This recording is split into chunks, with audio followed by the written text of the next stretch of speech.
Get in here. We got a show to do.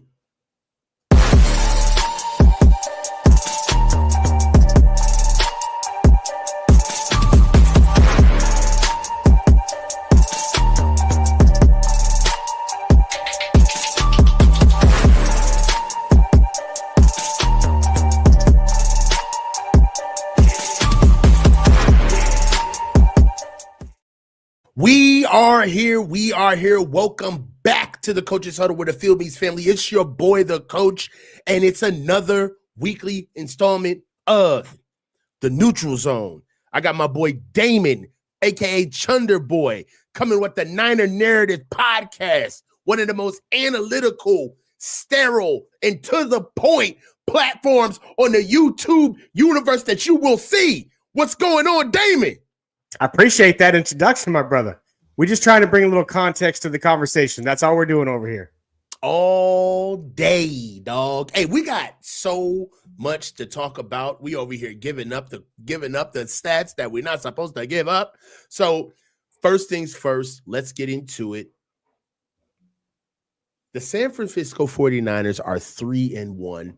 We lost the first game of the season to the Jacksonville Jaguars, 26-21.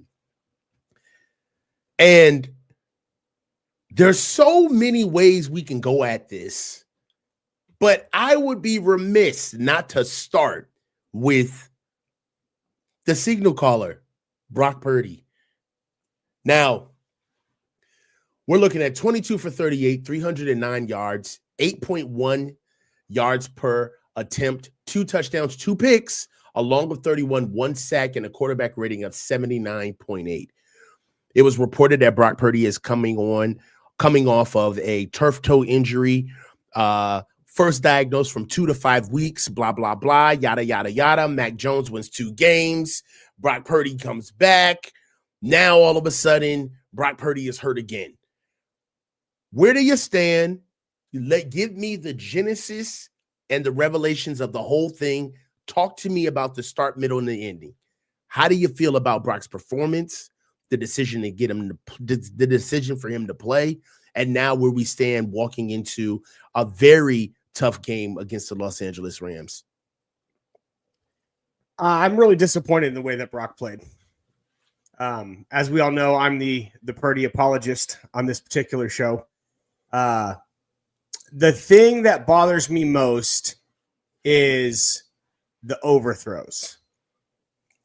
The reason that Brock Purdy is capable of playing at an elite level, even though he lacks certain elite physical skills, right? He doesn't have a cannon arm. He's not 6'6". He's not 250.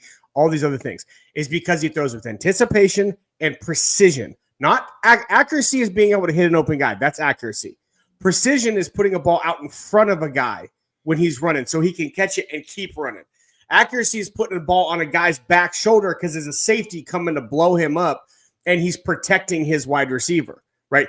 There's a difference between being precise and being accurate. Brock Purdy was a precise quarterback who threw with touch and anticipation. And for some reason, that's gone. His ability to throw a layered ball over a linebacker and under a safety he's one of the best I've ever seen do it until recently. All of a sudden, he's throwing nothing but hospital balls. He got JJ killed. He almost got Pearsall killed. He got if he can't complete the throws that are there to be completed, he can't be a starting quarterback, let alone a high-end starting quarterback. I'm hoping that last week was due to a toe injury. He wasn't able to either push off or step into it because he was sailing balls, I guess, in practice as well. That's something I heard yesterday. So my only hope is, I think Larry Krueger asked him specifically in the interview, said, listen, through the week, you were sailing balls as well. Is that because of the toe? He said no, but I'm hoping that that's just him trying to protect himself up on the podium and trying to, not tell everybody that his toe is really bothering him and he can't throw a ball accurately.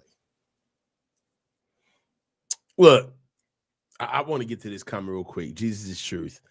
So let me ask you this, Coach. Let's say they start They start Mac, and Mac bombs out 3 interceptions, horrible game. And Purdy could have played, and Purdy could have played, but was told he's not playing. What do we do then? Huh?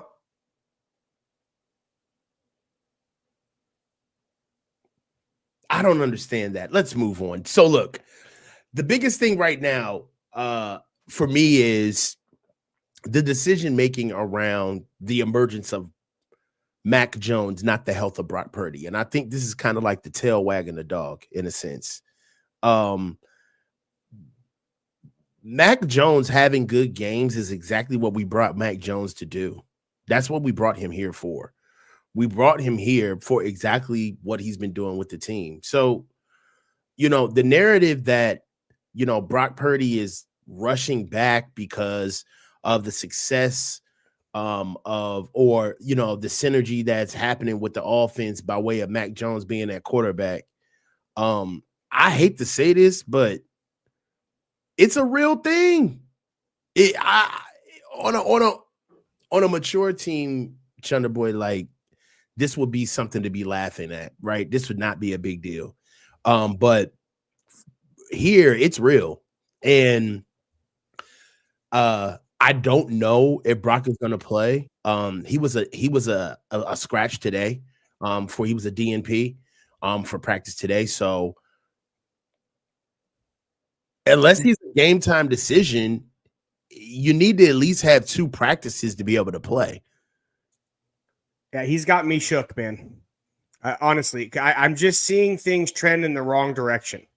Now, there's one thing I will say in Brock's defense. I don't know why this is happening. I don't know if this is the way Kyle's calling the games or what it is, but the separation rate. So the rate in which Brock Purdy was throwing to people who had 1 yard of separation, 1 step. 5% of Brock Purdy's throws, guys had more than 1 step of separation. 21% of Mac Jones's throw. He's 4 times as many of Mac Jones's throws are to guys that have at least a step of separation. And the tight coverage throws that Brock Purdy's having to throw, 24.7% of his throws are in tight coverage. A quarter of his throws, he's having to throw contested balls. And I don't know if that's a scheme thing. I don't know. I don't see anything in the film where he's making bad decisions, where there's an open guy and he's just throwing a contested ball. That was the first thing I looked for. And I don't see that. So I'm really trying to figure out why, if you look at game 1 and game 4, there's such a huge difference in separation rates from game 1 and game 4 to game 2 and 3. Mac Jones was not throwing anywhere near as many contested balls. He was not having to throw to guys who were covered anywhere near as often. I don't understand why. One thing that I have noticed is, as far as like trends that you don't want to see, is 2 things. One is Brock's superpower, or his chief attribute is his processing power. Like, Brock's speed to be able to process is huge. A lot of it is why he's a starter. He was able to pick up the offense and manage and push the offense to levels that we hadn't necessarily seen in quite a long time, and in some instances ever. And that's what got him the job. However, also some of that processing has helped in. It's so good that I think it does 2 things. Not only did it get him on the field and keep him on the field and elevate him, but it also helps some deficiencies that he has with his arm strength and being able to put the ball in where it needs to be, especially throwing guys open. Being able to process from that level is something that Brock is, in my opinion, has always been able to just do. That's what he does. Like, getting out of the bed, that boy gonna process. Yeah. Getting out of the bed, he's gonna throw anticipatory throws. That's what he does. And some of it you could say, oh, because he doesn't have a strong arm, and then other sides of it, it's like, nah, that was a rope. Nah, he fit that in there. You got to give it to him. He saw it. But what worried me is both of the things that I'm talking about now they were not there in the Jags game. That's Brock right. was not processing well at all. And he was not processing well against zone. Usually He carves zone. Usually it's man that gets us because Yeah. the windows are closed, the windows are tighter. Brock's got to be able to use his arm strength, the tempo, layering the ball, throwing guys open, being able to throw on different platforms. All of that stuff comes into play when you're playing against man. And in times, you've seen that the majority of the defenses that have a lot of success against us and primarily have a lot of success against Brock have been the man defenses. But, dude, we got drubbed by a zone defense. They were sitting on shit, bro. Yeah. Like, daring him to throw. Like, that throwback screen to Christian that got tipped. Dude, Jalen Lloyd yelled over if you heard the game tape, you could hear him yelling, "We're ready for that shit. We're ready for that. We've been waiting on that." That's concerning to me, right? That's concerning for me. That it's not the fact that Brock struggled, because he was injured, and I get all of that, but he struggled against something that he usually, that's what he does. Like Brock in zone defense is like, yo, go zone. Go ahead. Right. Yep. Do it. He'll have a field day, but it wasn't there. And that's what makes me feel like there's either two sides of this. And I'm just going to ask you this. Do you feel like this is more of the injury talking, or do you feel like this is something to be worried about? I have an interesting Kyle take, and I think I'll save that for later in the show. I am concerned.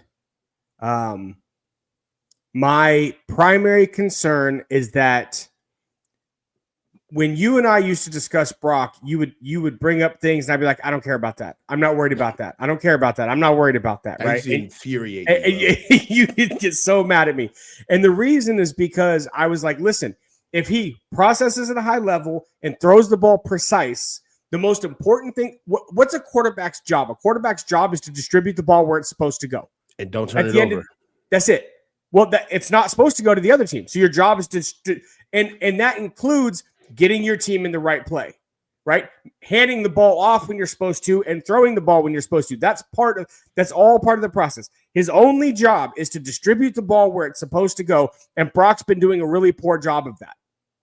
And his ability to anticipate, throw precise footballs, and stay ahead of the chains and play timing and rhythm and all those things. You can play elite quarterback if you're a good decision maker and a good processor and you're capable of distributing the ball where it needs to go.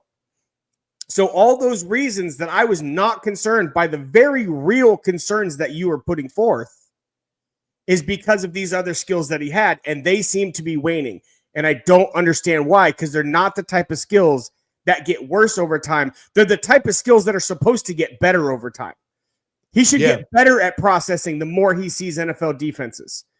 He should get better at putting the ball where it's supposed to go because he understands quickly where exactly he needs to place the ball. He doesn't seem to be able to place the ball anymore. He's just throwing it, and he's getting guys killed. Yeah. One thing, I'm looking at this quote right here from Frisco Shields. Last year, Kyle forced the offense through Debo. This year, he's forcing it through CMC. CMC is surmassing for, what is that, 58% of all of our snaps from the line of scrimmage. He's taken over. He's at a clip of over 90% for all of the rushing carries. Don't look now, but Christian McCaffrey is the 10th leading receiver in the NFL right now. Wild. These are facts. Go check. Insane. All right. The third leading receiver in the NFL right now is Ricky Pearsall. We're the greatest show on turf, bro. Yep. I mean, you want to talk about usage right now. Christian McCaffrey, his usage rate, when targeted is in the upper echelon of 82%, bro. Like when he's on the field, he's a first read at least 90% of the time. Like it's we're using Christian McCaffrey a lot. He is the offense. We got a running back as the 10th leading receiver in the NFL right now, and it's week 5. Let's get into a super chat. Too much sauce. Is Jake Tuntis our best receiver now? I think we just answered that question. Ricky Pearsall is the best receiver. Yeah, low key, Ricky Pearsall, by the numbers and by the game tape right now, Ricky Pearsall is our best receiver. But our most utilized receiver on this team is Christian McCaffrey. So the thing about Ricky Pearsall that's getting a little bit overlooked is don't look now. He's a top 10 wide receiver in the NFL. That's how well he's playing. Yo, stop, bro. Stop, man. See, man, every time I give you a chance to just do you jump off the porch, bro. He is not a top 10 receiver. Just stop, bro. Right not now yet, he is. Man. Stop.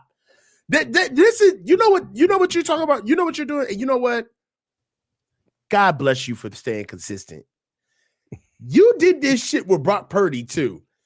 This is the equivalent of you guys. Remember in 2023 when people were saying Brock Purdy's better than Justin Herbert. Just check the numbers.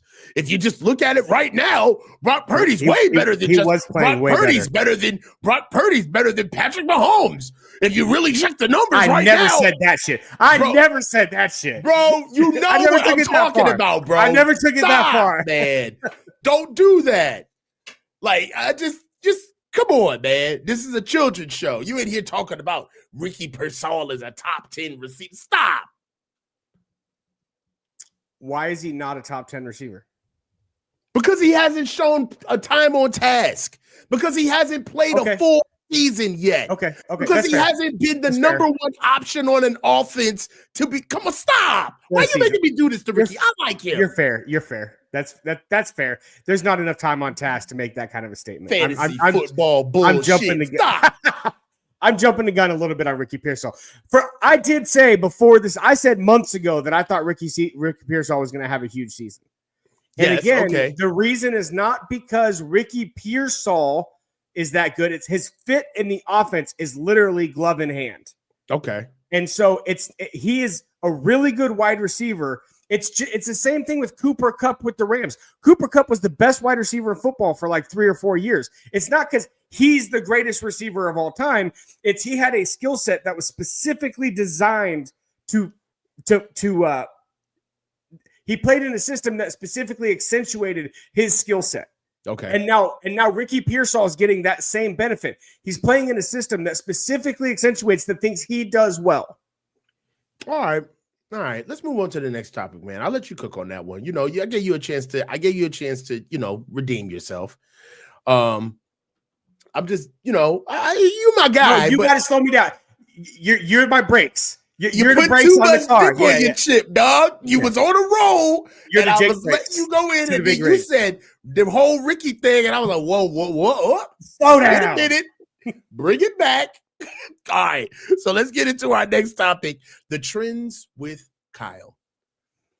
Can I go first? By the numbers, of course. I'm teeing you up. You're gonna go first. Yeah.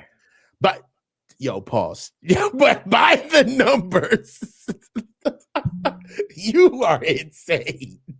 By the number. Hey, go take the topic, bro. Take the topic. I didn't mean to do that to you. You got it, man. I just threw your train straight off the tracks. I'm so sorry about that. I'm so sorry about that.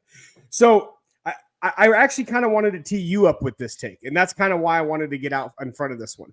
Okay. Tell me if you've heard this before. A quarterback comes to San Francisco, plays the last 5 games of the season. Okay. Wins all of them, looks amazing, is heralded as the future franchise quarterback, then gets a huge injury, and he's never the same quarterback again after the injury. And the narrative becomes Kyle Shanahan can turn backup quarterbacks into MVPs. Mm-hmm. This is the Jimmy Garoppolo story all over again. You're mentioning Jimmy. Yeah, this is Jimmy. But it's Brock. That's Brock's trajectory. It sounds just like Jimmy, but that is exactly what happened with Brock. He came in, played what? It's exactly the same thing all over again. And the narrative will be, I can tell you right now, I'm clairvoyant. The narrative, if Brock fails. Yo, stop. You're gonna like this. Stop. You're gonna like this. I promise. You can't say I'm clairvoyant. Yes. People are gonna clip this shit. All right. And they're gonna that's fair. It is on the internet. Man. It is on the internet. Okay. We talked about this. The narrative, if Brock fails, yes, will be that Kyle Shanahan can take any backup quarterback and make him look like an MVP. And I'm wondering if that's the wrong narrative. Should the narrative be Kyle Shanahan is the best coach in the NFL at ruining promising quarterbacks? Well, wait. Because he's done it over and over again now. He ruined RG3. He ruined Jimmy Garoppolo. He's now ruining Brock Purdy, right? What am I missing? That's fantastic. I love that. I might have to catch You know me and my predictions. Yo, you were on one today, dog.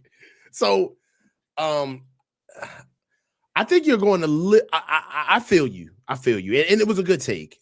My only pushback with that, Chunder Boy, is every quarterback that has success in this offense isn't a good quarterback. They're not promising quarterbacks. What it is that I feel like this is a starter offense from a perspective of it's got good bones. You're going to run the ball well. You're going to base everything off of matriculating the ball down the field, off of play, building your passing game off of play action. But it's disjointed, man. It's a beta. It's not a finished product. And the reason why is that it doesn't have all of the finishing patches and metadata that you would need to intelligently design an offense, like having a 2-minute offense, okay? Like having more than just a 5 to 7 drop back game, all right? Being able to play hurry up in this offense. What does this offense do when the run game is taken away? Okay. Having an efficient red zone offense. Okay. Something that you can get to. Like my thing, being able, I already mentioned this, but the entire offense cannot be predicated off of 2 to 3 shifts before the snap. Sometimes you have to be contemporaneous in nature. Like you got to go now. You know, like we gotta run hurry up. So for me, it ain't sound because it can't stand up to all of the challenges that it would go against in football. That's what makes a sound offense. What makes a sound offense is that there is an answer for every situation that is thrown at it. Oh, you're giving a 0 blitz? Then we're going to go into this workflow. Oh, you want to play odd front? You want to play under front? Then we'll get into this workflow. Oh, we got a 2-minute? Not a problem. This offense has 2-minute. It's literally an offense is the equivalent of putting a state-regulated legal vehicle on the road. Okay? Like, it has all of the signals. The horn works. The turn signals work. You can reverse. You can go forward. It's got 4 wheels. There's seat belts, windows, and A-pillars. Like, it can be on the road. All right? And this offense is that goddamn hillbilly truck from the Beverly Hillbillies, man. It's got a hell of a motor in it, but I have no idea if the wheels are going to stay on. This thing is strapped together with bubble gum and duct tape. You know what I'm saying? Like, I'm sorry, you know? And that's the biggest thing that kills me with the offense now. Is the offense going to put up numbers? Yes. Right now, this offense is ranked, I think, 2nd in receiving yards in the NFL right now. We're ranked top 5 in receiving touchdowns by way of not being able to score a rushing touchdown, but we've got 8. You know, that's awesome for this offense. But where it counts, we're ass. We're at like 19.7 points a game. You know, that's horrible to be the number 2, number 3 leading passing offense in the NFL. So, you know, there's a lot of empty calories with this offense, you know, and there's a lot of acquiescing for some of the things that they cannot do. So yeah, your number one running back who is basically carrying the offense. He's the top 10 receiver in the NFL because you can't run the ball, right? And I don't care how much of a genius you are. If you can't run the ball, then the offense ain't sound. I'm sorry. That's like all of them bums that it's like, yo, you guys ever been in the city and you walk past and you see this dude in like a 3-piece suit with like a top hat and he out there begging for money? You're like, now something doesn't add up. Like, you're dressed incredibly dapper, but you're asking for money. Something doesn't add. It's like, no, he's a crackhead, man. All right, and he's throwing you off right now. So I just, look, the offense isn't sound, all right? And the only reason why this offense has worked for as many years as it has is, number one, we have one of the master designers of it, somebody who has basically cut their teeth and grown their entire professional portfolio off of it, which is Kyle Shanahan. You have to have somebody doing it to be able to run this. And we've had an embarrassment of riches on this team, especially offensively, for quite a long time. But one thing, when the rubber meets the road, the only people that have truly been successful with this offense are the coaches that have deviated from it. It's the truth. Sean McVay took this passing game and threw it in the trash. Yep. Completely changed it. All right. The running game and how they're moving the ball on the ground in Green Bay is completely different from what Minnesota too. Very innovative. And they're not just running outside zone. They're doing everything. Right. The fact of the matter is that we're outside zone, and the leading rushing formation that we run is duo. That's what we run more than outside zone. Right. So what do you got for me on this trends with Kyle? I am trying to get my head wrapped around it. He looks more and more like Philadelphia Andy Reid 2.0 from the standpoint of what he did worked season after season until it didn't. And with Andy Reid, people forget the reason he got fired from Philadelphia is he wasn't like he won 12 games and got fired. They went 8-8 and then I think 4-12. Yep. Because it fell off. What he was doing, he didn't continue to grow. He didn't allow the offense to continue to matriculate. And as the talent started to dwindle, he was no longer being effective. When he transitioned from Philly to Kansas City, that's when he was able to take some time and be like, okay, what just happened? Why is everything that I was doing, why did it stop working? And he adjusted his approach. He's talked about this in multiple interviews. Mm-hmm. And now it helps when you also get a Hall of Fame talent at quarterback, because they were making the playoffs with Alex Smith before that. They were still a good football team, but they didn't become a perennial powerhouse until they got Patrick Mahomes. So let's be totally clear. Let's not bake the cake too long.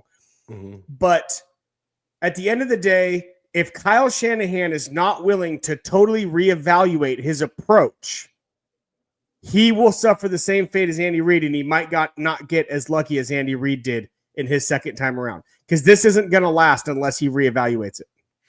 The biggest thing for me, because I'm over here in NFC East territory, I'm in the DMV area, so I know Andy Reid very well. The biggest thing for me is that Andy Reid really disrespected the run game when he was with the Eagles. He really didn't care about it. I think Andy Reid actually came out with quotes one time and said, like, if he could pass the ball every down, he would. Yeah. And it hurt him.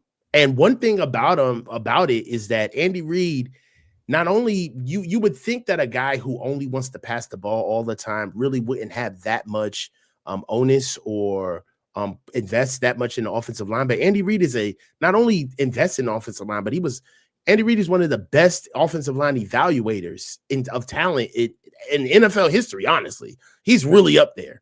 And the thing that has always struck me about Andy is that the Eagles took the best and they left the rest with him. They gave him 14 years, I believe, something in like Philly. That, yeah.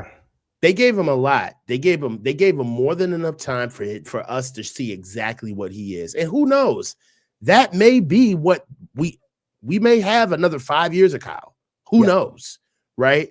But one thing that the Eagles are a really good team to learn from is that you don't have to keep the man. You just need the intellectual property. That's what you need. And the Eagles right now, they beat Andy Reid. And I felt for him in the Super Bowl because he got beat with his own ethos. He got beat with his own mantra. Like the Eagles, where do you think that they got their investment in offensive line from? They got it from Andy Reid. Where do you think they got the managing of the quarterbacks to be able to be interchangeable with the offense? They got that from Andy Reid when he did the same thing with Kevin Kolb and Mike Vick and McNabb and switched those guys out and still never missed a beat. They got that from Andy Reid. The tough defense, they got that from Andy Reid. All of that stuff that he put into that building, they just kept it. They kept the data. You know what I mean? And I'm not here to say, I think when we talk about, or I think when Kyle gets criticized, it's hard to ingest it or hear it as a fan of him because it's almost like you're besmirching everything. And there's a lot of good with Kyle. There really is, man. Like Kyle is a genius offensively. All right. As far as an offensive coordinator is concerned. All right. Kyle really does know defenses. He's forgotten more football. Kyle has forgotten more football than I'll ever know. That's a fact. All right. Yep. So, as far as like, is he qualified to do the job? Yes. Of course. Like 10 times over. All right. But that ain't the game we playing, bruh. That ain't the game. The game we're playing is you got to take what you got to keep pushing on. And sometimes you got to know when to cut bait unless somebody drags your ass all the way down to the depths, man. And right now, Kyle is turning from a flotation device into a fucking anchor. Okay. And he's about to take our asses with him. And we're going to go down with his ass. Okay. So listen, there's so many things that I want to talk about that just have transpired this season that are laughable if you really think about Kyle's job description. Bro, we're not even going to talk the Jags game, not accepting the penalty on the goal line. We could talk about that. But, bro, how they weren't even prepared to play. Kyle came out and said that this was a must-win game. Bro, come on, man. We can talk about the pig-headedness with Jake Moody, that nonsense that we put up with.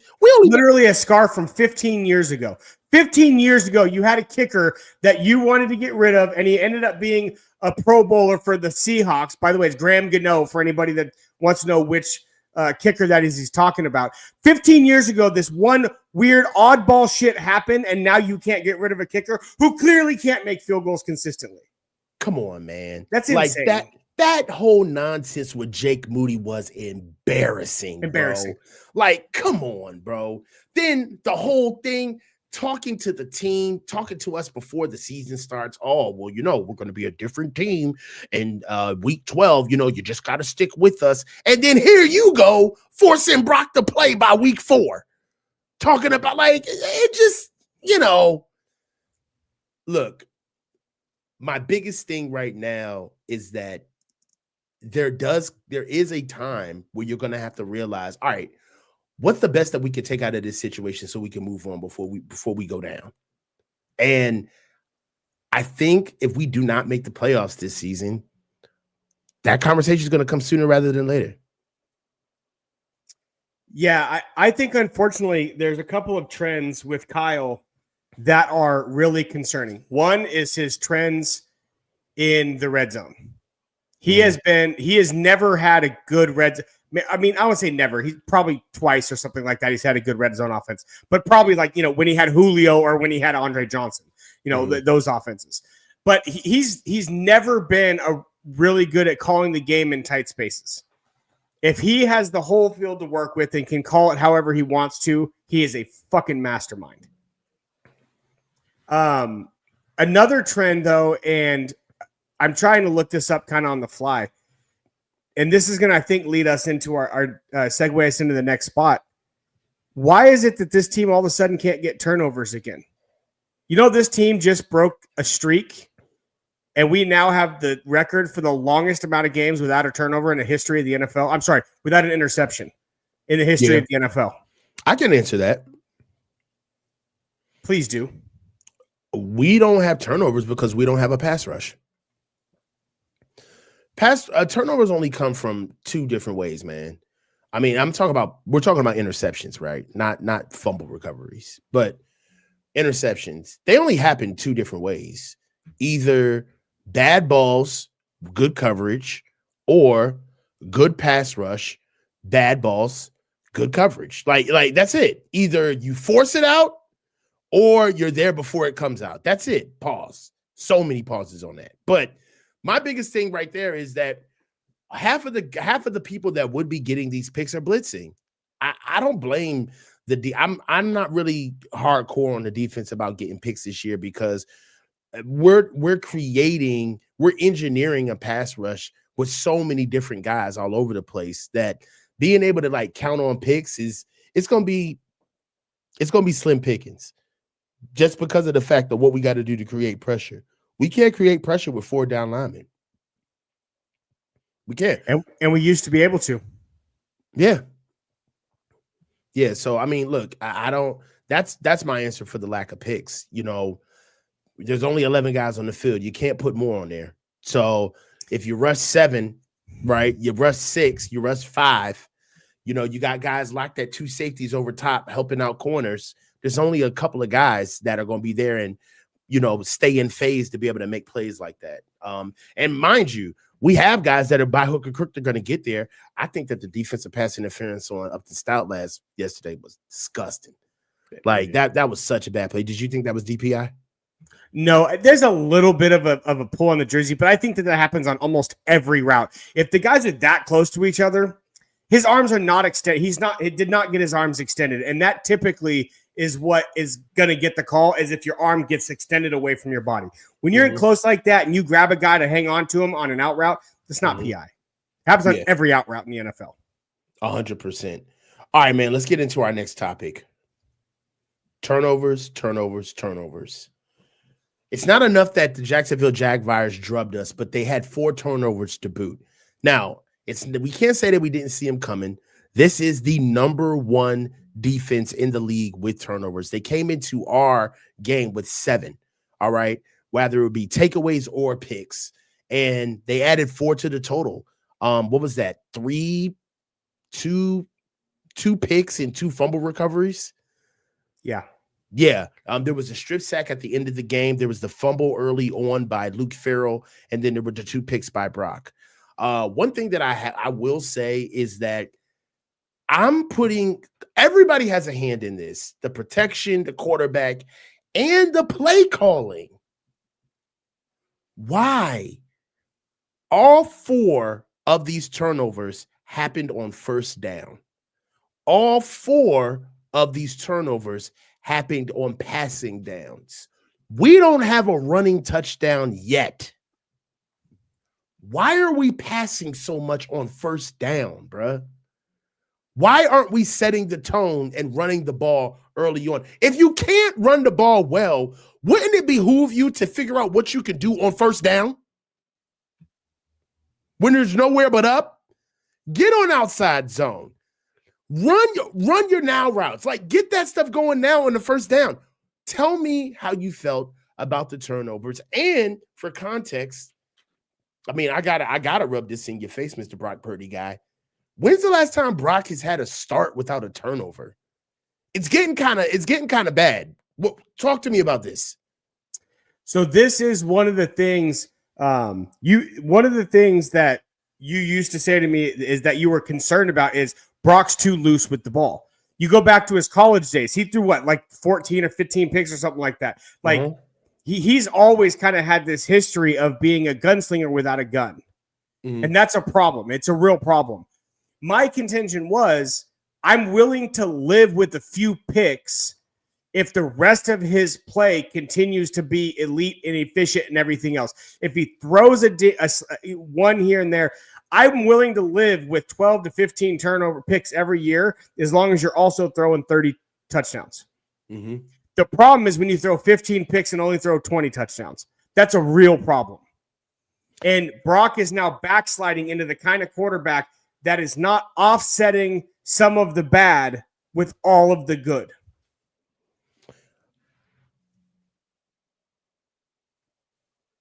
Do the turnovers continue?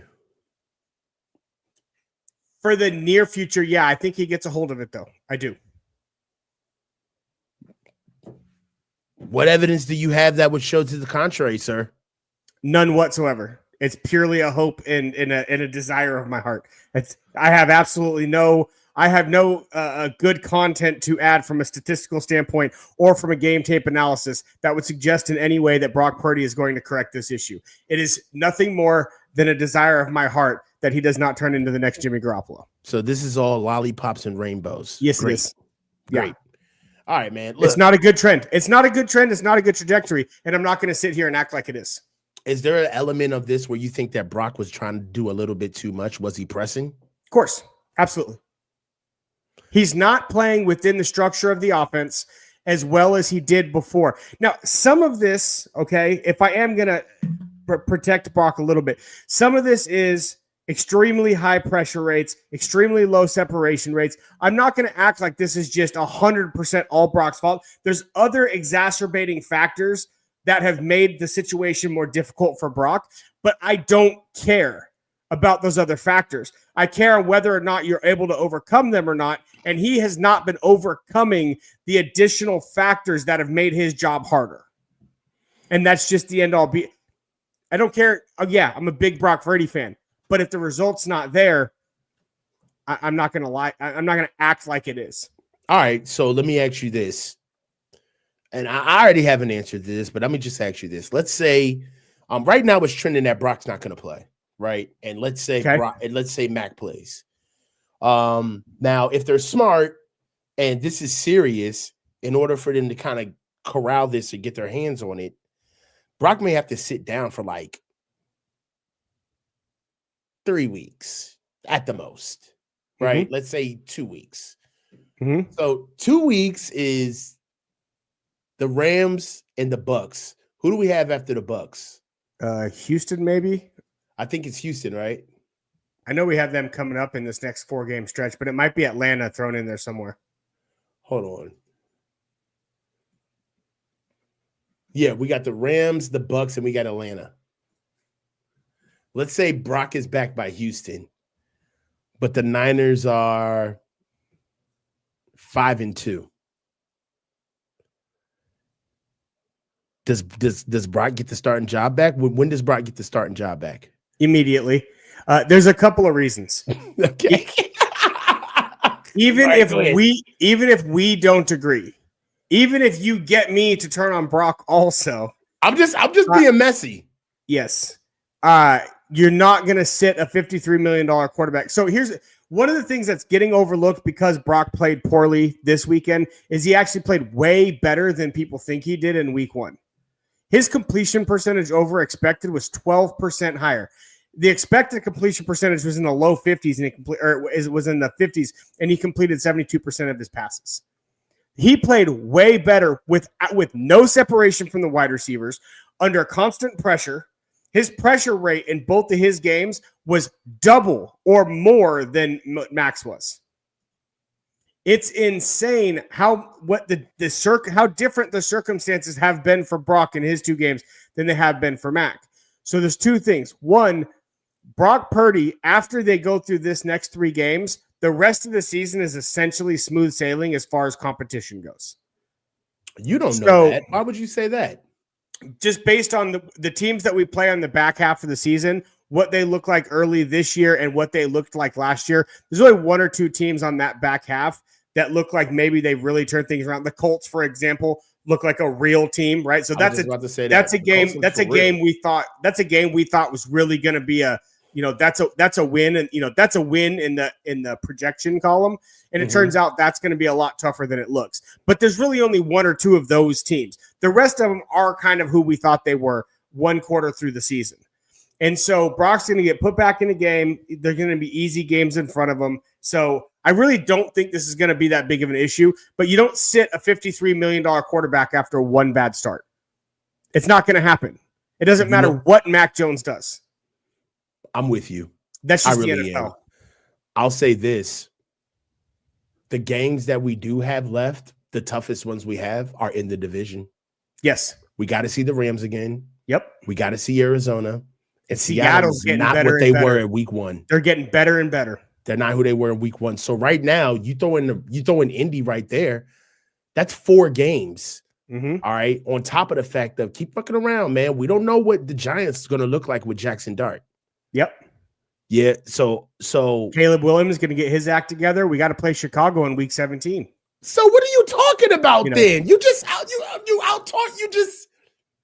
out talked your whole shit, bro. No, because I don't think those things are going to come to fruition. I don't think Jackson Dart and Caleb Williams are going to pose much of a threat to Robert Saleh the way he coordinates this defense. I think he's going to take advantage of rookies or young quarterbacks. So although that possibility does exist, I was simply agreeing with you that the possibility is there. Jackson Dart is a baller. The possibility exists that Caleb Williams gets his act together, but the signs currently don't actually indicate that.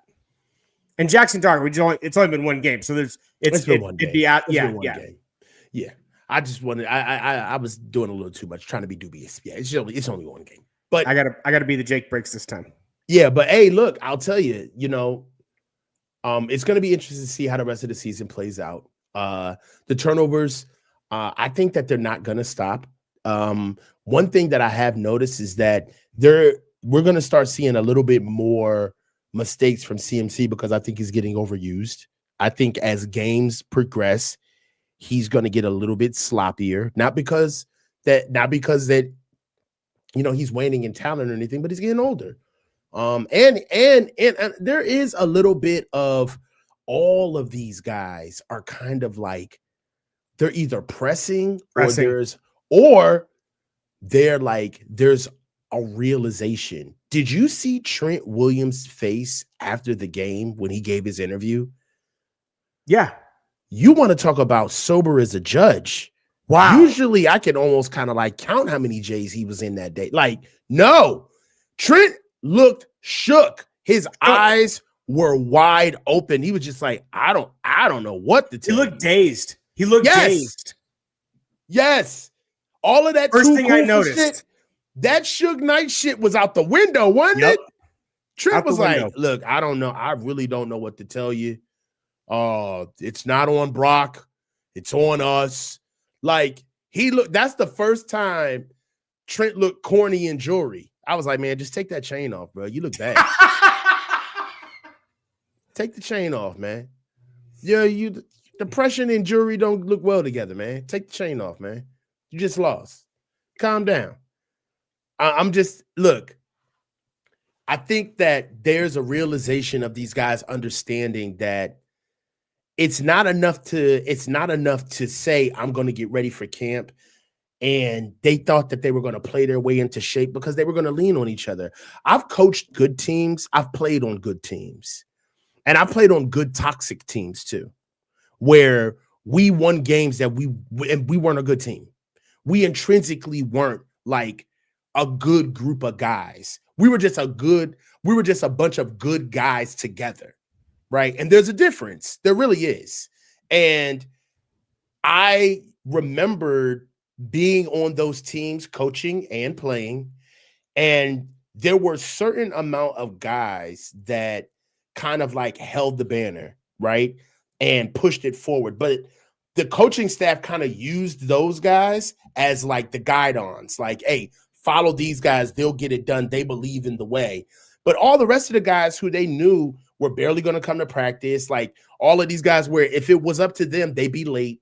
If it was up to them, they'd do whatever they want on the field. All of those guys were still on the team too. They really were. And those guys would come to camp out of shape and they would lean on their other good teammates to play hard to help them get in shape. They've been doing that a lot to each other.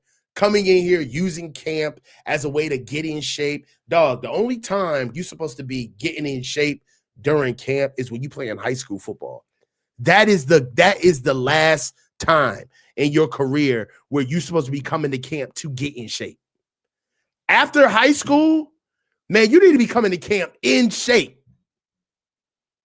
So for me, I've seen how these guys are moving, and they got a long road ahead for guys that started their work in April and March. Okay. That's what the Jags did not come to camp and build this team. They didn't. The Jags built this team in the draft. They built this team in February. They built this team in the dead period. They built this team during OTAs and rookie minicamp and camp. All of the time when we were complaining and crowing, why aren't they having enough reps at rookie minicamp? How come we're not seeing any of the guys actually have reps? Who's playing in practice this week? Why are we not having full practices with the Broncos? Why are we working our way up to 40 play practices and Kyle's calling that a heavy day? Why are we only going pads 2 days out of 1 week of camp? All of this little stuff that if you look at it online, it's pick. Why are they being so like aren't they fans of the team? Why are they picking at all of these little things? Like, why aren't you happy? Christian McCaffrey's back. George Kittle's back. Trent's back. Now you see, bruh, all of this shit is getting exposed, bro. They've been shirking the process.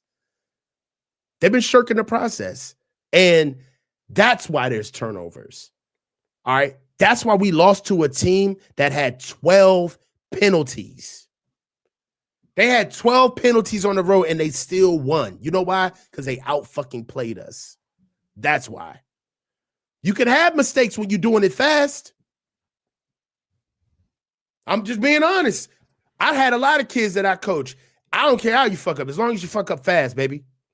As long as you're doing with 100% effort. So we got work ahead of us. I think that's a really cogent point that you're making, that you can make some mistakes as long as you do it fast. And that's absolutely what the Jaguars were doing. I disagree some. Okay. I think the 49ers gave that game away. And the reason I feel that way is because every time we got any momentum going, we start moving the ball, we have a nice play, bam, ball comes out on a fumble. We finally get, we get the ball back, we go down, we finally get some points, we let them return a punt for a touchdown. We're driving to win the game at the end of the game, and somebody with an 8-foot wingspan and 11-inch hands swipes the ball out of Brock's hands. Every single time they got anything going, the 49ers did something that allowed the other team to take it right back from them. That's why my last podcast was labeled 1 step forward, 2 steps back. Because every time they started to build any positive momentum, defensively or offensively, on defense, they got their hands on multiple footballs and just couldn't reel it in. If they played this game low and slow, they would have won. This was a no frills game, a take what's in front of you game. The pick that Brock threw to I think it was Christian. Where it went off of Christian's hands? There were two. No, the second pick, not the first. The one that got tipped at the line? The one that got tipped at the line. Okay. That was going to JJ over the middle. No, not that one then. Christian was running down the seam and he missed him. The one to Christian because he broke the pocket to throw back to Christian. Yeah, the first one then. There were two guys in front of Brock standing there for the ball, waiting for the ball before Brock let that ball go. There were checkdowns there. And that's the thing. Like, I think that before being able to take this team over, there was a lot of credit to go around. Now, I think that there's going to be a lot of unsung heroes for them in order for them to be good this year. Guys are just going to have to step up. And I believe that they don't even have a process where guys who aren't unsung heroes can even save them. Case in point, Demarcus Robinson comes back off a 3-game suspension and has 2 targets, but Kendrick Bourne has 4. What are we doing? Kendrick Bourne had 3 drops, and we give Kendrick Bourne more targets than the guy who's actually been showing us some consistency over camp, and we only give him 2 balls. Pause. That's crazy. What's crazy is Kendrick Bourne has a higher percentage of targets than Jake Tonjes or Jawan Jennings. And he's only been here 10 days. The Patriots let Kendrick Bourne go. They essentially told him, we don't want you to play football for us anymore. Yeah. And he was starting for us within 2 shakes of a lamb's tail. What are we doing? Yeah. Kyle trusts him. Kyle thinks he knows the offense. He trusts him. We got to break outside the circle of trust with Kyle. Yeah. No more circle of trust, guys. Okay? Guys that know your plays so well that they can't get it wrong. Please. Look, Kyle, I understand this. And Bill Smith says it. Coach, Kyle values seniority over talent. It's unreal. Let's get some super chats out of the way. We got a couple. Hold on. Let me see. And here we go. Pandemi Lovato, Kyle's specialty is being the best honeymoon coach, like clockwork. His QB excels for the first 5 to 7 games and then hit a wall every time. Yes, he love bombs quarterbacks early on. Alex Toussaint 662, should Kyle rotate QBs in game like teams typically rotate running backs, also known as rotate quarterbacks every time they throw a pick, cycle through QB 1, 2, 3 every 3 to 4 plays? It seems to be the case. No, if you have more than one quarterback, you have none. Daza 0187, Kyle is too stubborn. I don't see him changing unless he's fired from the 49ers. Also, the offense is never going to progress till they seriously reevaluate the offensive line or invest in it. Maybe that's something that'll help you out too. Kyler V, Jesse was glazing the Rams on behind enemy line. I'm gonna tell Jesse this tomorrow. I don't know why this made me laugh so hard. It's true. He was. I gotta talk to him. Daza 0187. When was the last time Brock looked like the best football player on the field? He's never looked like the best football player on the field. Detroit, maybe the second half against Dallas. Second half against Detroit. Second half against Detroit, or I want to say second half against championship Dallas. Game. He was the best player on the field. Yeah. Hey man, look, we're gonna cut it. We're gonna cut it here, man. Tell me what you got going for the rest of the week, bro. So more videos on the Niner narrative. We dropped one last night, going over what just happened this weekend. I've got another one coming out tomorrow, and that's going to be Niners by the numbers, where we break down all the advanced analytics. With a Thursday game, it throws things off a little bit, so I'll probably run a little long tomorrow, trying to get some Ram stuff in as well. And then Friday will be a recap, just kind of trying to do that. And of course, coming on here every Tuesday with you, this is my favorite thing to do all week long. I look forward to it every week. Bro, we got a thing going, man. I love the show as well, man. And I love streaming with you too, brother. Tomorrow, awesome. Tomorrow, I got the Faithful Review. Me and Tom Jensen. I see you in the chat, Tom. You better be getting ready, man. Hey, man, this is the coach signing off. Stay low and keep your feet moving. Peace. Holla at you guys.